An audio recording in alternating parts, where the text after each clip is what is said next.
Alléluia. Voilà, je suis dans la joie d'être parmi nous ce matin. J'ai dit, personnellement, j'ai dit merci à Dieu. Quand je vous vois, ça fait la joie. Je me dis, Seigneur, merci parce que j'ai compris qu'il n'y a pas encore eu l'enlèvement de l'Église. Nous sommes encore là, malgré nous savons que les choses ne vont plus tarder. Nous allons partir. Alors, tellement que nous allons partir, je suis dans la joie. Je suis dans la joie.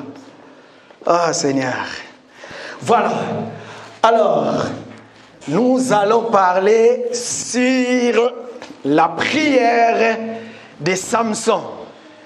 Pardon, de Salomon. Salomon qui va prier. Oh, chose étonnante. Salomon qui va prier. Sa prière va être exaucée par Dieu. J'étais en train de méditer là-dessus. Je me suis dit, Seigneur, qui est Salomon qui va prier? Et sa prière va être exaucée. Mais par contre, quand je vois d'où Salomon est sorti, je peux juger Salomon. Humainement parlant, je peux juger Salomon. Je peux dire, Salomon, tu n'es pas digne de prier. Parce que de là où tu es sorti, ce n'est pas bon. Si mes yeux physiques regardent Salomon, je peux juger Salomon. Je peux dire, Salomon, tu ne peux pas te mettre à genoux. Salomon, tu ne peux pas lever tes mains pour prier. Mais or que nous allons comprendre, Salomon est celui, quand il va prier, la prière de Salomon est exaucée par Dieu. Mais pour y aller de l'autre côté, nous allons aller déjà un peu plus loin. Dans les jours passés, je vous ai mis dans mon enseignement que je vais parler. Nous allons associer à la fois la prière de Salomon et à l'heure du parfait. Pourquoi? Parce que Salomon ne peut que prier à l'heure du parfait. Si ce n'est pas à l'heure du parfait, Salomon ne prie pas. Pourquoi? Parce qu'à l'heure du parfait, c'est en ce moment-là que les oreilles de Dieu, je dis bien les oreilles de Dieu, l'oreille de Dieu va écouter notre prière. Nous allons lire. Écoutez, bien-aimés dans le Seigneur, ces grands thèmes-là où nous avons pris. Est-ce que nous pouvons lire dans le livre de Luc, chapitre 1er, à partir de Luc, chapitre 1. Nous allons commencer du 1er jusqu'au 10e verset. Luc, chapitre 1er jusqu'au 10e verset, la Bible dit. Pardon, Luc, chapitre 1er, du 5e jusqu'au 10e verset. Du temps d'Hérode, roi de Judée, il y avait un sacrificateur nommé Zacharie, de la classe d'Abia. Sa femme était d'entre les filles d'Aaron et s'appelait Élisabeth. Tous deux étaient justes devant Dieu, observant d'une manière irréprochable tous les commandements et toutes les ordonnances du Seigneur. Ils n'avaient point d'enfants, parce qu'Élisabeth était stérile. Et ils étaient l'un et l'autre avancés en âge. Verset 8. Or, pendant qu'il s'acquittait de ses fonctions devant Dieu, selon le tour de sa classe, il fut appelé par le sort, d'après la règle du sacerdoce, à entrer dans le temple du Seigneur pour offrir le parfum. Verset 10. Toute la multitude du peuple était dehors en prière à l'heure du parfum. Ok, à l'heure du parfait, ajoutez verset 11 s'il vous plaît. 11. Alors, un ange du Seigneur apparut à Zacharie et se tint debout à droite de l'autel des parfums. Répétez-le s'il vous plaît, le verset 10 jusqu'à 11, écoutez bien. Toute la multitude du peuple était dehors en prière à l'heure du parfum. Alors un ange du Seigneur apparut à Zacharie et se tint debout à droite de l'autel des parfums. Parole du Seigneur. Amen. Voilà, ça c'est notre texte de base, c'est là où nous avons tiré le thème à l'heure du parfum. Quand la Bible dit à l'heure du parfum, tout le peuple doit être dehors dans la prière à l'heure du parfum. Écoutez, la Bible dit que du temps d'Hérode, roi de Judée, il y avait un sacrificateur qui a été choisi par le sort d'entrer dans le temple pour brûler l'encens.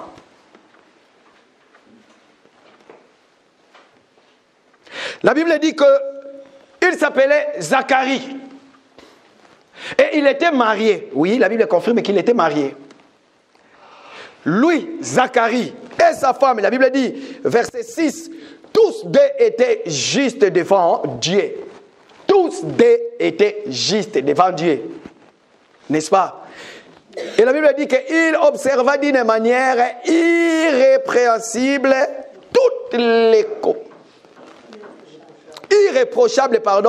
tous les commandements du Seigneur.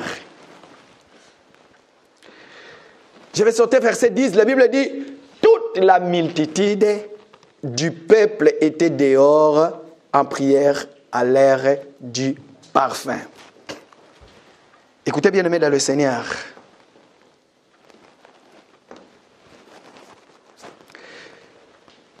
Nous allons essayer de voir à l'heure du parfum comment la prière doit être faite. Mais ce qui a beaucoup attiré mon attention, écoutez, la Bible dit, Louis II, lui, il dit, il offrit les parfums. J'ai essayé de parcourir d'autres versions pour voir. Seconde 21, lui, dit, il brûlait le parfum. Darby, lui, il dit, il offrit le parfum. Il y a l'autre qui dit, Oswald, et l'autre qui dit qu'il brûlait l'encens. C'est là où, bien-aimés dans le Seigneur, nous allons voir. Pourquoi? Parce que nous allons comprendre l'Église par rapport à la prière. La Bible dit que à l'heure du parfum, comprenez-le qu'à l'heure du parfum, l'Église, aujourd'hui, le temps de la grâce, nous sommes à l'ère du parfum. Parce que le temps de la grâce, à l'ère du parfum, c'est là où on brûle l'encens. C'est là où les prières doivent monter. Parce que si personne ne prie, comment est-ce que nos prières vont monter? Question, je me suis posé une question en disant, c'est quoi le parfum? C'est quoi le rôle du sacrificateur quand il va entrer dans les temples pour faire son travail? Pourquoi? Parce que jadis c'était réservé aux sacrificateurs d'entrer dans les temples. Écoutez, je ne vais pas dessiner, mais vous allez regarder dans les temples, où soit il y avait les tabernacles. Dans les tabernacles, vous allez voir, il y avait le parvis, le lieu saint et le lieu très saint. Mais maintenant, dans les lieux saints, avant le rideau, pour entrer dans le lieu très saint, il y avait ce qu'on appelle l'autel du parfum. L'autel du parfum était dans la même pièce que les tables de pain. L'autel du parfum était dans la même pièce que les chandeliers. Pourquoi? Parce que les chandeliers étaient allumés continuel. Le chandelier ne s'éteignait pas. Le but du chandelier, c'était pour éclairer le pain, pour que le pain puisse avoir sa saveur. Et quand on mange du pain qui est éclairé, nous avons l'explication. En ce moment-là, tu peux aller devant l'autel du parfum. Et lorsqu'on est devant l'autel du parfum, en train de brûler quelque chose, il faut que la chose puisse avoir l'odeur qui agrée celui qui est dedans, dans le lieu très saint. Pourquoi? Parce que cette personne-là, quand il entend l'odeur qui lui est appropriée, qu'est-ce qu'il va faire? Il va quitter le lieu très saint pour venir te rejoindre. Écoutez bien, les amis dans le Seigneur. Nous allons lire dans le livre de Apocalypse, chapitre 5, verset 8. C'est quoi au juste que nous sommes en train de parler? Mais avant, pardon papa, avant que nous puissions arriver là, nous allons aller d'abord. Lisez-moi Exode chapitre 30 verset 7. Écoutez, Exode chapitre 30, versets 7, 8 à 9.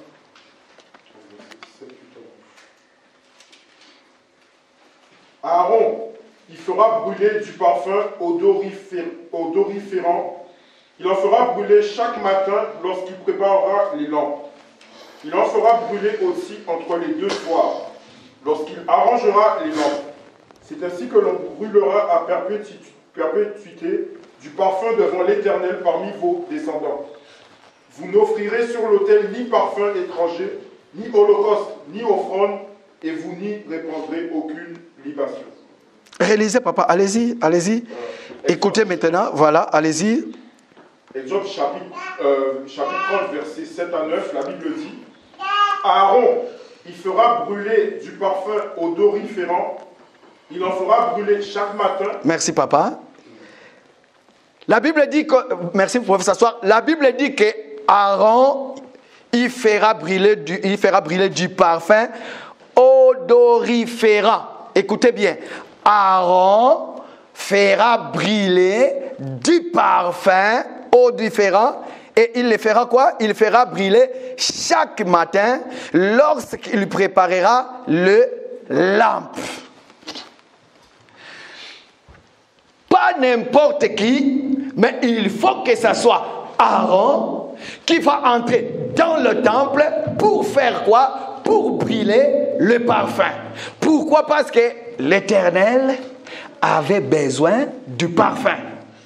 L'Éternel avait besoin que lorsque Aaron va se lever, lorsqu'il va entrer, il faut qu'il brûle les parfums. La Bible dit que Aaron a brûlé les parfums chaque matin. Papa, lisez encore. Verset 8, écoutez ce que la Bible dit. Il en fera brûler aussi entre les deux soirs. Ok, il en fera brûler aussi entre les deux soirs. Allez-y.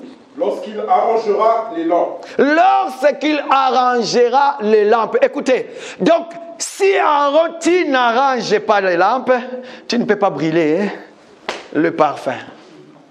Parce que lorsque les lampes sont bien arrangées, en ce moment-là, nous pouvons brûler de l'encens. Pourquoi? Quand nous allons brûler le parfum, tellement les lampes vont éclairer, et qu'il n'y a plus les défauts, et que nous pouvons voir maintenant tout, en ce moment-là, tu peux brûler l'encens. Alors aujourd'hui, nous avons compris que par le venu du Saint-Esprit, nous avons, lorsque tu as l'explication de la parole, en ce moment-là, tu peux prier. Si tu n'as pas l'explication de la parole, tu ne peux pas prier. Parce que ta lampe à toi qui est claire et ta parole n'est pas bonne. La Bible dit, l'œil c'est la lampe du corps, n'est-ce pas? Quand ton œil n'est pas en bon état, tout devient noir. Mais ok, qu'est-ce qu'Aaron doit faire? Aaron d'abord doit allumer la lampe, et quand la lampe est allumée, en ce moment-là, tu peux brûler l'encens.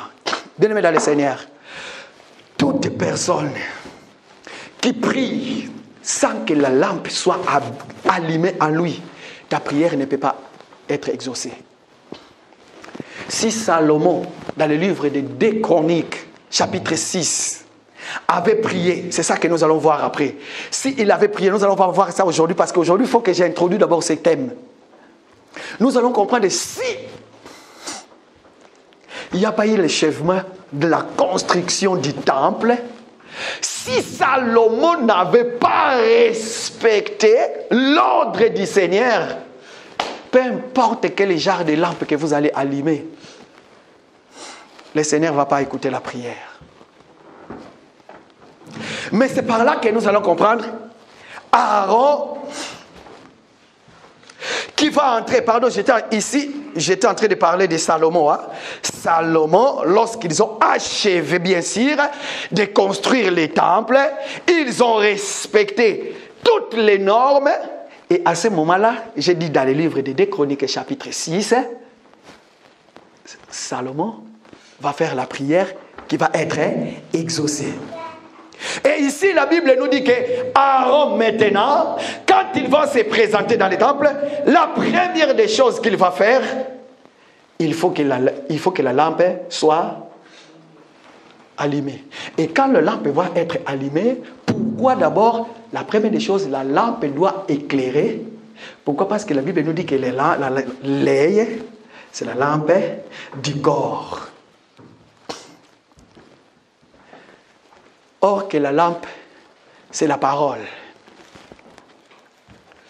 Ça veut tout simplement dire, si l'enseignement que tu reçois n'est pas à l'auteur, ne vient pas de Dieu, n'est pas révélé par rapport à la volonté de Dieu, tu peux pas prier.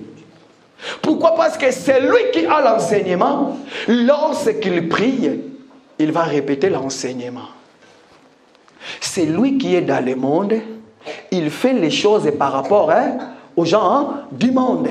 Mais nous, tellement que nous sommes dans le Seigneur, et que la parole que nous écoutons est allumée, la parole que nous écoutons est éclairée, nous prions selon l'analogie de la foi, nous rappelons à Dieu par rapport à sa parole. Papa, lisez maintenant, verset 9, écoutez. Verset 9. Vous n'offrirez sur l'autel ni parfum étranger, ni holocauste, ni offrande, et vous n'y répandrez aucune libation. Vous n'offrirez sur l'autel ni parfum étranger. Ok. Donc il existe aussi des parfums étrangers.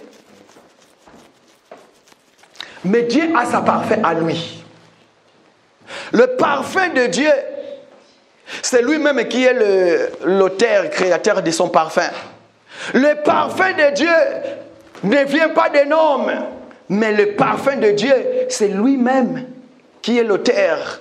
C'est lui qui connaît. C'est comme j'avais dit autrefois, nous avons essayé de le lire. Nous sommes dans le livre des Juges. Souvenez-vous le parfum. Souvenez-vous, Juges chapitre 13, je crois. C'est là où nous avons lu, à partir du verset combien? Juges chapitre 13.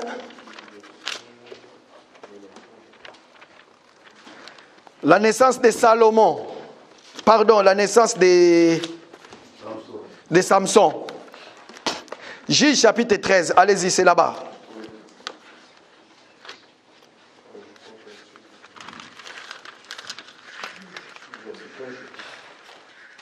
Allez-y, tu peux commencer à partir du verset 15, oui. Manoah dit à l'ange de l'Éternel, permets-nous de te retenir et de t'apprêter un chevreau. L'ange de l'Éternel répondit à Manoah, quand tu me retiendrais, je ne mangerai pas de ton lait. Mais si tu veux faire un holocauste, tu l'offriras à l'Éternel. Manoah ne savait point que ce fut un ange de l'Éternel. Et Manoah dit à l'ange de l'Éternel, quel est ton nom, afin que nous te rendions gloire quand ta parole s'accomplira? L'ange de l'Éternel lui répondit, pourquoi me demandes-tu mon nom? Il est merveilleux. Manoah prit le chevreau et l'offrande et fit un sacrifice à l'Éternel sur le rocher. Il s'opéra un prodige pendant que Manoah et sa femme regardaient. Comme la flamme montait de dessus l'autel vers le ciel, l'ange de l'Éternel monta dans la flamme de l'autel. À cette vue, Manoah et sa femme tombèrent la face contre terre. Réalisez les non, avant-dernière aussi. Okay. Allez-y. Verset 19. À partir du verset 18, écoutez bien. L'ange de l'Éternel lui répondit. L'ange de l'Éternel qui parlait à Manoah va répondre à Manoah. Écoutez le vrai parfum, allez-y. Pourquoi me demandes-tu mon nom? Parce qu'il a posé la question à l'ange qui était venu voir Manoah, que pourquoi? Pour l'annoncer la naissance des... Voilà, allez-y. Pourquoi demandes-tu mon nom? Pourquoi demandes-tu mon nom? Écoutez ce qu'il va dire, l'ange. Il est merveilleux. Il est merveilleux. C'est ça le nom que l'ange avait donné. Et maintenant, voilà. Verset 19. Ok. Manoah prit le chevreau et l'offrande. Manoah maintenant va prendre les chevaux et l'offrande. Qu'est-ce qu'il va faire? et fit un sacrifice à l'Éternel sur le rocher. Il va faire un sacrifice à l'Éternel sur les rochers. Écoutez ce que j'aime bien. Allez-y. Il s'opéra un prodige pendant que Manoach et sa femme regardaient. Il s'opéra un prodige. Allez-y, c'est quoi le prodige? Donc, verset 20. Comme la flamme montait de dessus l'autel vers le ciel. Le sacrifice que Manoach avait fait, la Bible dit quoi? Comme la flamme. Comme la flamme et quoi? Vers le ciel. Comme la flamme montait vers le ciel, la flamme dit sacrifice, parce que Dieu a agréé cet sacrifice. Voilà pourquoi ça montait vers le ciel. Allez-y. L'ange de l'Éternel monta dans la flamme de l'autel. Ok. Quand le sacrifice monte, l'ange de l'Éternel ne peut plus rester dans la même place. Il faut que l'ange de l'Éternel monte. Qu'est-ce qui va arriver? À cette vue, Manoach et sa femme tombèrent la face contre terre. Et après? Verset 21. L'ange de l'Éternel n'apparut plus à Manoach et à sa femme. Alors Manoach comprit que c'était l'ange de l'Éternel. Manoach a compris que c'était l'ange de l'Éternel. Écoutez ce qu'il va dire. Et il dit à sa femme, nous allons mourir car nous avons vu Dieu. Bien-aimés dans le Seigneur, nous devons comprendre qu'il y a des endroits dans la Bible, quand on parle de l'ange de l'Éternel, c'est Dieu lui-même. Il y a des endroits dans la Bible, quand on parle de l'ange de l'Éternel, c'est Dieu lui-même. Quand Manoach qui va écouter ce que l'ange va lui dire, Manoach qui va brûler l'offrande. Et maintenant, l'ange de l'Éternel, connaissant l'odeur de cet parfum-là, qu'est-ce qu'il va faire? Lorsque l'odeur du parfum va commencer à monter, l'ange va dire, normalement, moi, je ne peux pas recevoir l'odeur de ces parfums tout en étant ici sur terre.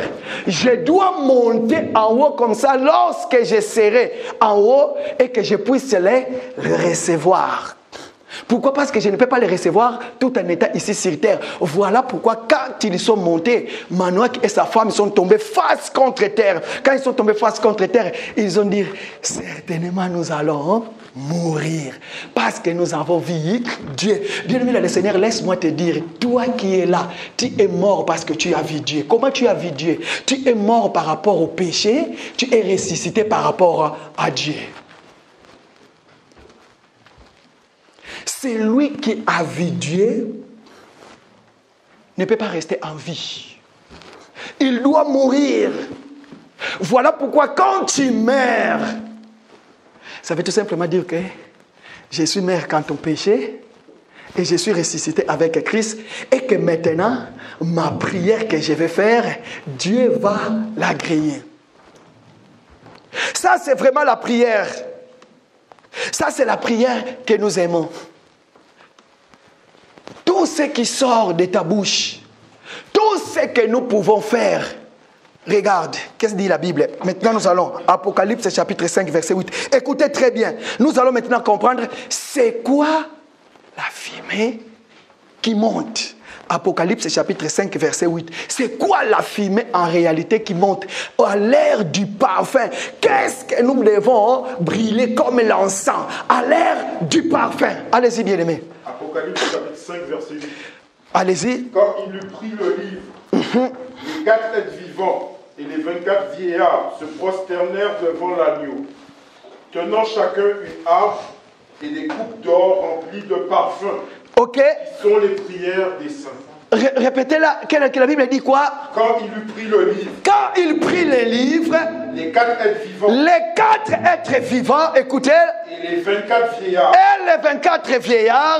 Se prosternèrent devant l'agneau. Se prosternaient devant l'agneau. Tenant chacun une harpe. Tenant chacun une harpe. Faisant quoi? Et des coupes d'or remplies de parfums. Et des coupes d'or remplies de parfums. Des coupes d'or remplies de parfums. De quoi? Des 24 vieillards. Ça veut tout simplement dire parmi les 24 vieillards. Bien-aimé dans le Seigneur, tu fais partie des 24 vieillards. Parce que les 24 vieillards, nous sommes encore ici sur terre. Voilà pourquoi lorsque nous prions, nos prions, les prières, c'est quoi, papa? Là, Baptiste, la Bible dit quoi? C'est quoi? Ce sont les prières des saints. Répétez cet verset-là, allez-y.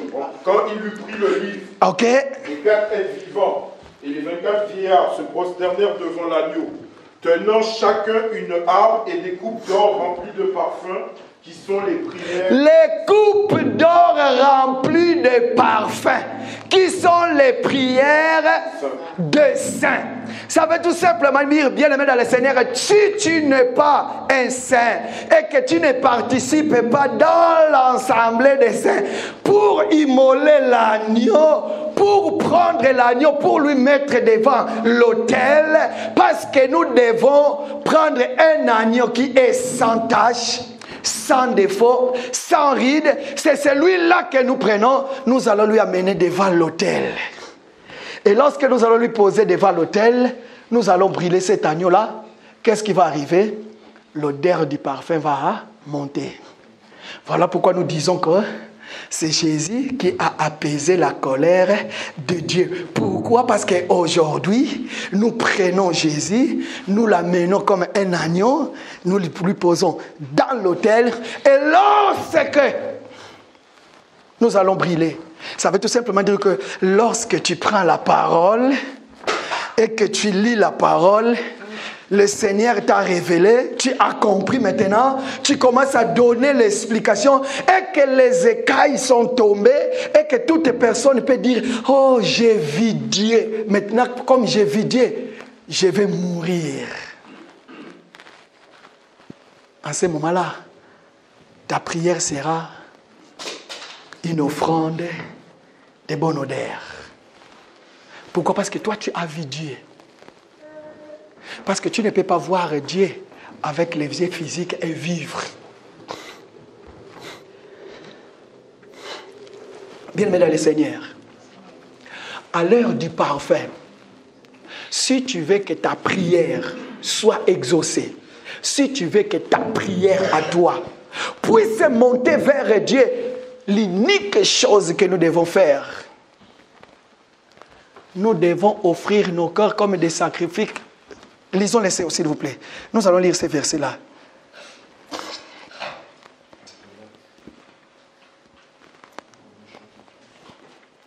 Romains chapitre 12, allez-y papa, verset 1er. Écoutez ce que la Bible dit. Romains chapitre 12, verset 1, la Bible dit: Je vous exhorte donc, frères, par les compassions de Dieu, à offrir vos corps comme un sacrifice vivant, saint, agréable à Dieu, ce qui sera de votre part un culte raisonnable. Relisez, papa, ce qui sera... Offrir quoi? Écoutez bien. Je vous exhorte donc. Je vous exhorte donc, frères, par les compassions de Dieu. Par les compassions de Dieu. Allez-y. À offrir vos corps.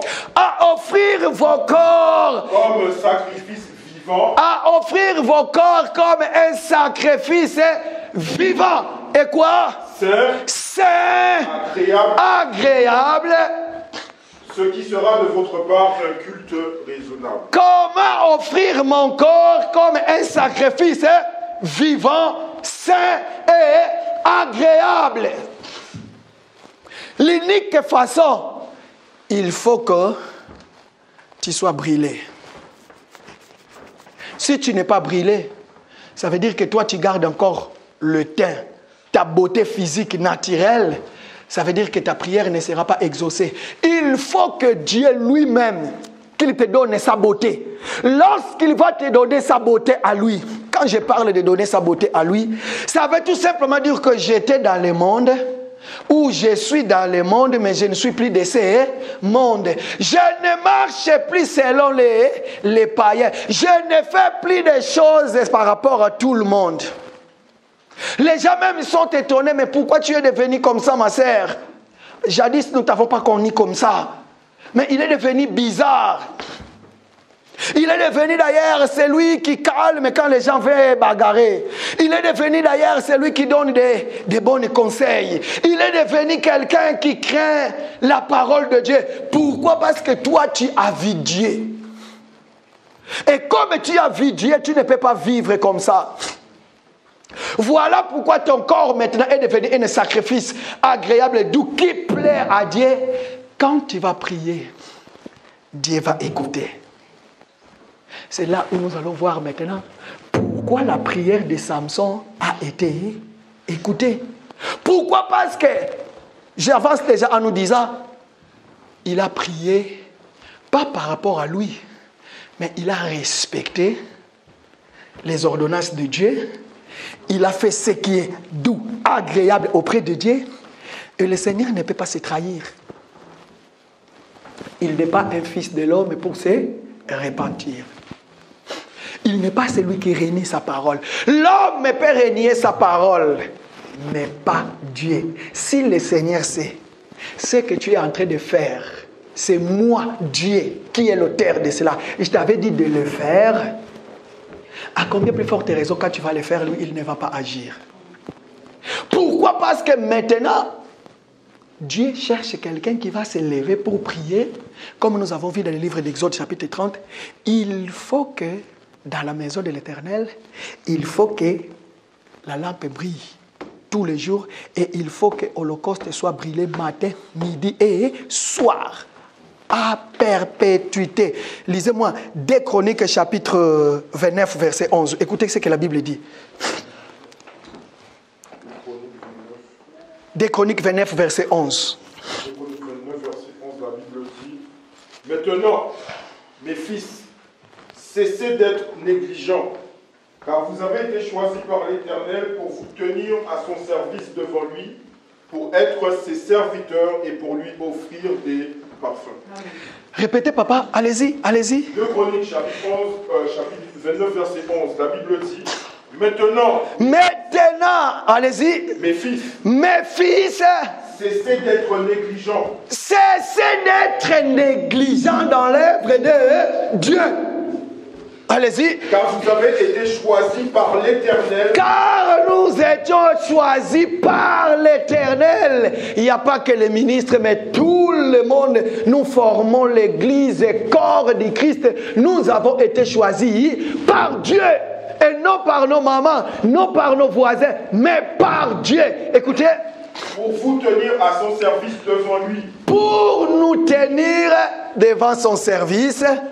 Pour être ses serviteurs. Pour être ses serviteurs. Et pour lui offrir des parfums. Parce que nous devons lui offrir de parfums.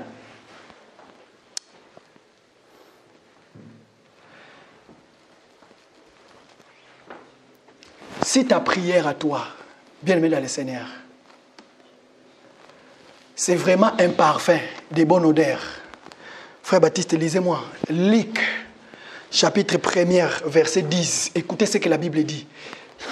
Si réellement ta prière à toi, c'est un parfum, et que tu n'es pas dans le péché, et que tu n'as pas lavé tes mains dans l'innocence, mais tu te dis, Seigneur, je viens auprès de toi. Regarde. Allez-y, allez-y. Oui. Toute la multitude du peuple. Toute la multitude du peuple était dehors dans la prière. Mais regardez, allez-y. À l'heure du parfum. Oui, à l'heure du parfum. Aujourd'hui, l'église, nous sommes à l'heure du parfum. Parce que Apocalypse, chapitre combien? Chapitre 5, verset 8, la Bible dit que nos prières sont, sont des parfums. Allez-y. Verset 11. Alors un ange du Seigneur apparut à Zacharie. Si tu es en train de prier par rapport à la volonté de Dieu, même si vous êtes nombreux et que la multitude sont dehors en train de prier, mais toi tu es dedans, tu es le Zacharie qui va voir l'ange debout. Allez-y, papa. Il se tient debout à droite de l'autel des parfums. La réponse du parfum dans la prière d'un homme juste a une grande efficacité. Ça veut tout simplement dire qu'il y a l'ange qui va se mettre debout ou se tient debout à droite de l'autel des parfums. L'ange va toujours se mettre debout à droite de l'autel du parfum. Mais qu'est-ce qui va arriver quand tu vas entrer pour brûler l'encens? Bien-aimé dans le Seigneur, quand Dieu va exaucer ta prière, tu sais qu'est-ce qui va arriver? Quand tu vas sortir, les gens viendront te parler. Mais Dieu va fermer ta bouche. Comme Zacharie. Dieu va fermer ta bouche. Pourquoi? Parce que c'est à ce moment-là que les gens vont comprendre. Maman Rose a vu un ange. Voilà pourquoi il ne parle plus. Il n'est plus devenu mouchard. Pourquoi? Parce que les choses que tu as vues, ni la multitude de la vie, mais tu es le seul qui était en contact avec Dieu et que Dieu t'a révélé. J'aime bien le dire, l'analogie de la foi nous pousse de dire que toutes les promesses de la Bible sont pour nous. Et toi, quand tu rencontres l'ange, l'ange ne vient pas contredire la parole de la Bible, l'ange vient toujours le confirmer. L'ange vient toujours te dire quoi? L'ange vient toujours te dire, depuis le commencement, jusqu'au jour où le Seigneur est parti, tout ce qu'il a dit ça pour toi. Et il ne peut pas se contredire. Si tu étais malade, la guérison, il est là-bas. Si tu étais dans le péché et que tu quittes le péché, tes promesses sont là-bas. Tout ce que nous avons besoin. Mais quand tu vas sortir, pourquoi? Parce que l'enfant va naître. Le Seigneur ne permettra pas que tu parles. Pourquoi? Regardez. Jésus va guérir quelqu'un. Jésus va guérir quelqu'un, mais Seigneur, laisse-lui entrer dans la ville pour aller parler, pour que les gens viennent, n'est-ce pas? Mais le Seigneur va dire, rentre chez toi, mais n'entre pas dans la ville. Ne parle pas. Ferme la bouche. Oh, mais Seigneur, normalement, moi, je dois glorifier que je t'ai rencontré. Regarde la femme samaritaine. Elle, quand elle rencontre Dieu, qu'est-ce qu'elle fait? Elle va aller parler. Mais cette personne-là, quand il rencontre Dieu, Dieu va lui guérir. Il veut lui suivre, il va dire, non, non, non, ne me suis pas. Rentre, mais n'entre pas dans la ville. Ne parlez pas. Bien-aimé, l'Église, veux-tu vivre la main de Dieu dans ta vie? Veux-tu que le Seigneur t'utilise? Veux-tu que tous les cris, toutes les larmes, tout ce que tu veux, que le Seigneur le prend en charge? L'unique façon, la Bible dit, quand tu sors, ferme ta bouche. L'unique endroit où toi tu dois parler, c'est devant l'autel. Quand tu es devant l'autel, c'est là où tu dois parler. Et tu ne parles pas à n'importe qui. Tu parles à Dieu. Pourquoi? Parce que nous disons, j'aime bien le dire, la définition de la prière, c'est parler à Dieu. C'est lui qui prie, il est en train de parler à Dieu. En ce moment-là, quand tu parles à Dieu, ne t'inquiète pas. Même si les yeux physiques ne voient pas. Pourquoi? Parce que les yeux physiques ne peuvent plus voir. Parce que tu as été brûlé. Tu as vu Dieu. Mais quand tu entres dans le temple devant l'autel du parfum, quand tu vas faire ton offrande et que ton offrande a une bonne odeur, quand ça commence à monter, oh, il y a une chose. Écoutez, Manouak, j'ai l'impression, ça c'est moi, hein? J'ai l'impression qu'il était en train de chanter. Merveilleux, merveilleux, Jésus est pour moi, tout-puissant, créateur, prince de la paix. Il me sauve, il me garde, à lui à jamais. Merveilleux, mon sauveur, mon Dieu, mon roi. Pourquoi? Parce qu'en ce moment-là, toute la prière que tu as faite en cachette, c'est comme une femme enceinte. Quand tu vas sortir, les gens verront les résultats. Et c'est à ce moment-là, quand les résultats seront là, qu'est-ce qu'ils vont faire? Ils vont t'amener une tablette. Mais nous avons vu ça s'accomplir dans ta vie. Comment nous allons appeler de cela? Et quand tu vas prendre un stylo pour écrire, c'est à ce moment-là que Dieu va ouvrir ta bouche. Pourquoi? Parce que Dieu va te dire, c'est le moment que tu puisses témoigner. C'était ça qui était arrivé. Zacharie ne parlait plus. Il était bouche bée. Pourquoi? Parce que Zacharie était entré pour offrir l'offrande. Mais tellement la multitude était dehors. En sortant, Zacharie ne parlait pas à multitude. Dieu va lui fermer la bouche. Tel que tu es là ce matin, tu es venu brûler l'offrande. Sache-le bien-aimé, en sortant d'ici, tu vas rencontrer les païens. Tu vas rencontrer tout le monde. Pourquoi? Parce que dans le temple, tous ceux qui sont dans les parvis sont dans le monde. Or, que nous, lorsque nous étions dans les parvis, nous sommes entrés. La première des choses dans le temple, nous sommes passés devant la propitiatoire. Nous avons pris nos mains, nous avons posé sur Jésus. Nous avons donné nos péchés sur Jésus. Jésus était l'animal sacrificateur. On a pris Jésus, on a regardé, il était sans tache, sans ride, sans défaut. On l'a égorgé, on l'a brûlé. Nous sommes passés devant le temple des reins, nous avons lavé nos mains. Nous sommes entrés maintenant dans le lieu saint. Et parce que tu es entré dans le lieu saint, tu as mangé du pain. Le pain qui est éclairé. Qu'est-ce qui va arriver? Attention, quand tu vas sortir, ferme ta bouche. Voilà pourquoi aujourd'hui, vous allez voir même dans le monde. Si le monde ils sont en train de faire quelque chose, quand ils font la chose, ils vont dire, ah, ne parlez pas beaucoup, de peur que les sorciers puissent écouter. Ça, c'est pour eux. Écoutez, nous avons le moment où nous devons parler. Si Dieu n'envoie pas la tablette à Zacharie, qui puisse écrire le nom de l'enfant s'appelle Jean, et que la bouche va ouvrir. Si ta bouche n'est pas encore ouverte, ne parle pas. Pourquoi? Parce qu'en ce moment-là, ah oui, le Seigneur veut que ton endroit pour parler, c'est quand tu entres devant lui. Voilà pourquoi préserve ta langue de tout ce que tu vas dire. Pourquoi? Parce que dans ta bouche, c'est là où sort le parfum. Vous savez, lorsque tu t'habilles, tu mets le parfum que tu aimes bien. Quand tu sors, tout le monde va remarquer. Avec le Seigneur aussi, c'est pareil. Tellement que c'est lui qui connaît le parfum, que lui qui lui plaît. À chaque fois que tu entres devant le Dieu, il y a une position que tu dois prendre. Cette position-là, c'est là où nous allons commencer.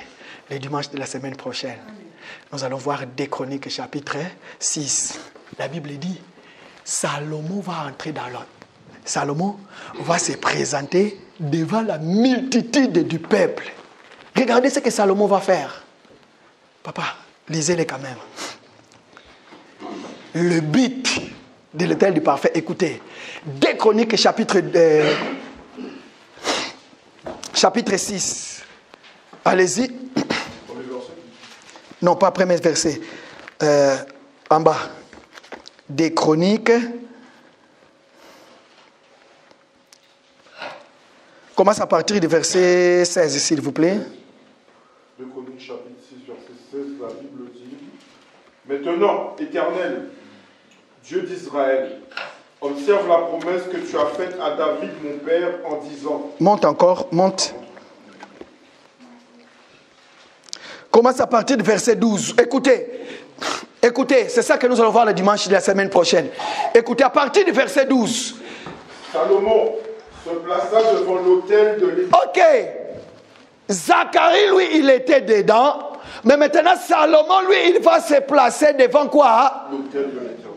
Vas-y, allez-y. En face de toute l'assemblée d'Israël, Jésus va se placer en face de toute l'église. Et allez-y. Et il étendit ses mains. Et il va lever ses mains. Je suis dans le livre de Jean chapitre 17. Allez-y. Car Salomon avait fait une tribune d'airain. Salomon avait fait une tribune d'airain. Il l'avait mise au milieu du parvis. Ok, allez-y, écoutez. Elle était longue de 5 coudées. Continue. Large de 5 coudées. Ok. Et haute de 3 coudées. Ok. Il s'y plaça, se mit à genoux. Ok. La Bible dit, il s'y plaça et s'est mis à genoux. Après, en face de toute l'assemblée d'Israël. En face de toute l'assemblée d'Israël, qu'est-ce qu'il a fait après? Et étendit ses mains. Étendit ses mains vers le ciel. C'est à l'ère du parfait qu'on peut étendre sa main vers le ciel. Papa, arrête-toi là-bas. Est-ce que tu es tel que tu es là et tu es capable de te mettre à genoux et étendre tes mains vers le ciel? Est-ce que ta prière à toi peut être un parfait de bonne odeur? L'assemblée, nous sommes tous debout. Oh Jésus.